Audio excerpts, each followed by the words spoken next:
Hello everyone and welcome to my channel. Today's video we are going to talk about 10 things that you should know before becoming a teacher.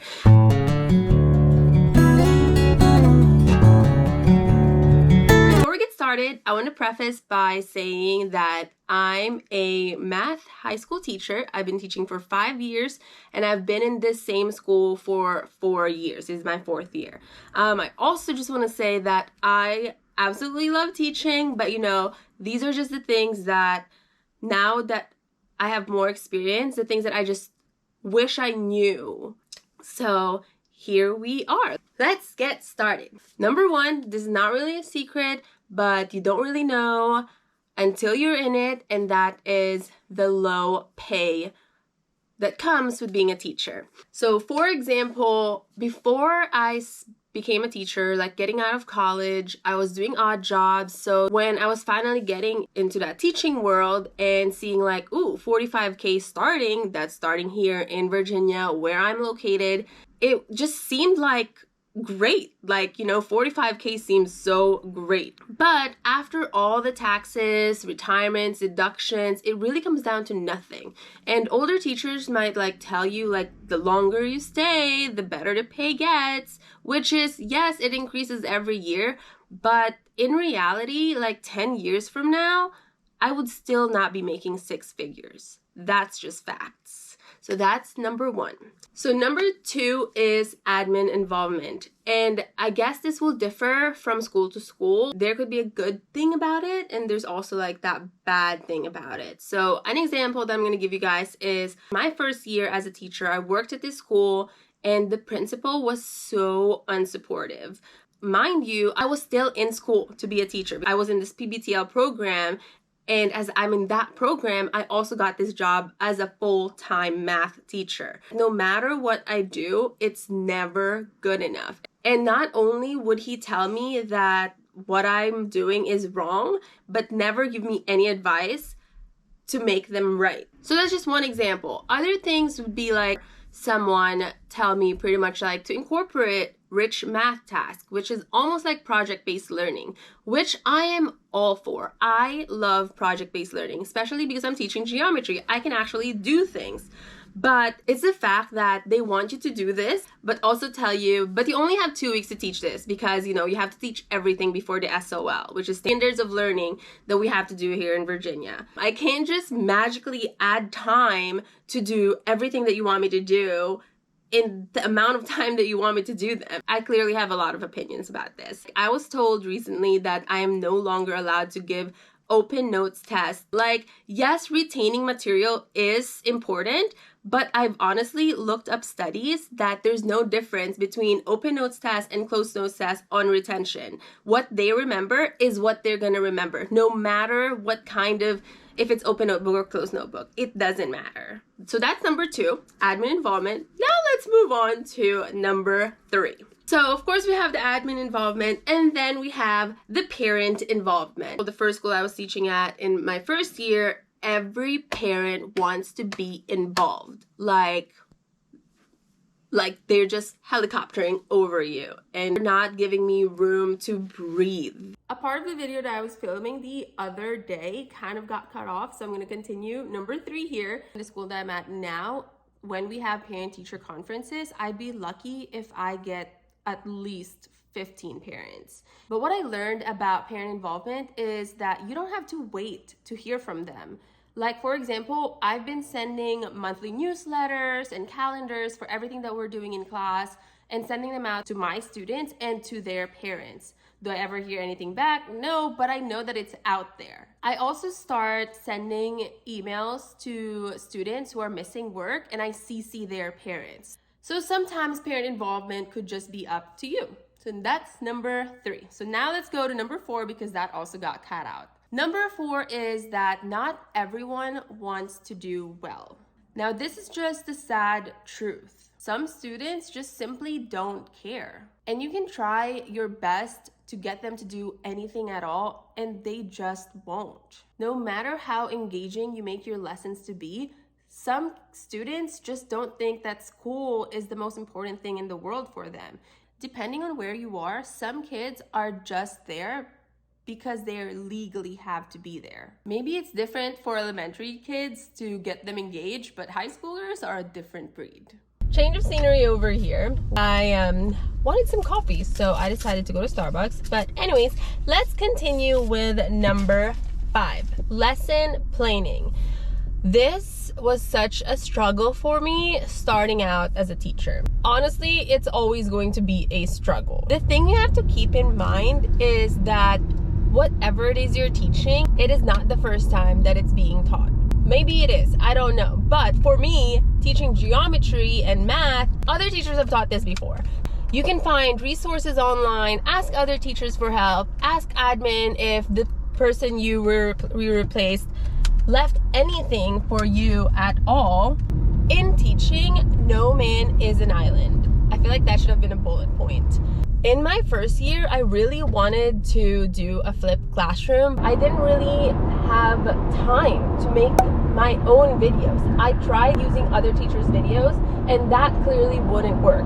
So even if you ask other teachers for help and for their resources and for their materials, you really have to make it your own, because you're the one teaching it, not them. You have to make it in a way that works for you.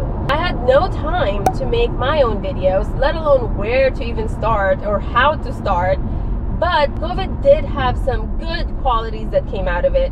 And that's me having the time to really build my curriculum and master making my own videos. So with lesson planning, if you want a really strong lesson and you really want to do something, you really need to find the time to do it. The thing is, you will be lucky if you get the same class every year. I was lucky enough to be able to teach geometry for all 4 years, but in those 4 years, I also had an extra class that is not geometry. It changed every year. So when you have those classes, you don't really have time to really build a strong curriculum. Every year, there's still gonna be a struggle with lesson planning, but when you get those repeated classes, then every year gets better still. So that's a good thing. That's number 5 with lesson planning. I'm parked now, I'm going to Sephora, but before I go, I want to talk about number 6, which is organization skills. And this kind of goes hand in hand with lesson planning. You need to know where all things are at all times. Who was absent yesterday? Who needs the notes? Where are the notes? Who hasn't taken the test? All the things. You just need to be on top of it and organized. I also make sure that my Google Drive is organized. Everything is in folders, each year, what class, what unit, and this helps me with my lesson planning for the upcoming year. I'm not like wasting so much time looking for the materials that I should already have. I write notes for everything that I need to remember. Organization skills also comes with remembering meetings you have to attend, what you need to get done this week to be ready for next week, or even like today to get ready for tomorrow. I really make sure that this week I am completing everything that I need to get done for next week, and then next week would be for the following week. So not like flustered every day about, oh my god, what am I gonna do tomorrow? It's a never-ending list of to-dos. Quick break to see my clover girl. Lots of love from the babies. Lots of love, lots of love. Oh my god, too much love, too much love. And we're back. And we are now in number 7. It doesn't get easier. This just goes back to what I was telling you guys about lesson planning, how you don't really get the same class every year. Although I do know of some teachers who constantly get the same class every year. Lucky them, can't be me. Of course, coming into teaching, I'm like, hey, first couple of years would probably be tough. Still trying to get a handle of things, trying to change what didn't work the first time and all that stuff.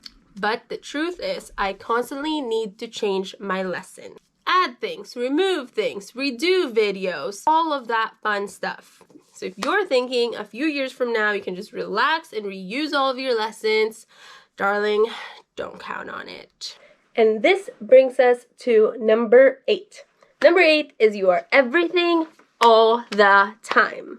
You are these kids' teacher, parent, friend, therapist, and so much more. Your role in these kids' lives change constantly. I literally have kids who I've thought years before who still come into my classroom to chat, talk about their lives, gossip, ask for advice, therapy sesh. I have kids who name our conversations therapy sessions. They tell me everything and sometimes things that I don't even want to know. Girlfriend, there is such thing called TMI and you don't have to tell me all the things, but I love that they feel comfortable and they trust me enough that they can tell me all of the crazies that is their life. And that is number 8. And this leads us to number 9. You will not have any alone time. You will be bothered constantly at all times of the day. Lunchtime? Forget it. Expect other teachers, students, admin to be barging in your doors, bothering you on your break. Last week, I literally was so tired that I just needed like a 15-minute nap before kids get back from lunch. And guess who comes barging in my doors? Past kids who were supposed to be in another class, just bothering me. Just this week, I had such a bad headache that, again, I wanted to take a little nap, and kids were in my classroom having lunch there, and I'm like, that's fine, but I have a headache, I need a nap, so be quiet. And they take my phone and they just take pictures of themselves. And you know how they like whisper, but it's like loud whisper? So yeah, no alone time. You will be bothered at all times. And why is it that your lunch break is always the best time to hold meetings? What's that about? And last but certainly not the least, number 10, relationships with students. This is 100% what I value the most with this job. Honestly, they're the reason I stay. And I'm sure a lot of teachers feel this way. I work really hard to make sure that I have a good relationship with my kids. I want them to know that I care for them. Like, yes, learning math is important, but you are more important. I just know that I have this unspoken trust between me and my kids, and I will fight with every fiber of my body to keep that trust. And this is why I was so mad about changing my open note policy when taking an exam. Like, why? Show me the research. It's always a sad time during graduation when I have to say goodbye to my seniors, but I know that I've made an impact in their lives just as much as they've left an impact in mine. And that is it. 10 things you need to know before becoming a teacher. This video is not meant to scare anyone. This video is meant to make you aware of what you're getting yourself into. Okay, maybe that's not the best way to say that. I'm making this video just to make you aware of what to expect when you finally are an official teacher in a classroom. I hope you guys liked that video. If you want me to make something else, if you have any questions, leave them in the comments below. So make sure you like, subscribe, and hit the notification bell. And I will see you guys next time on my next video. Bye!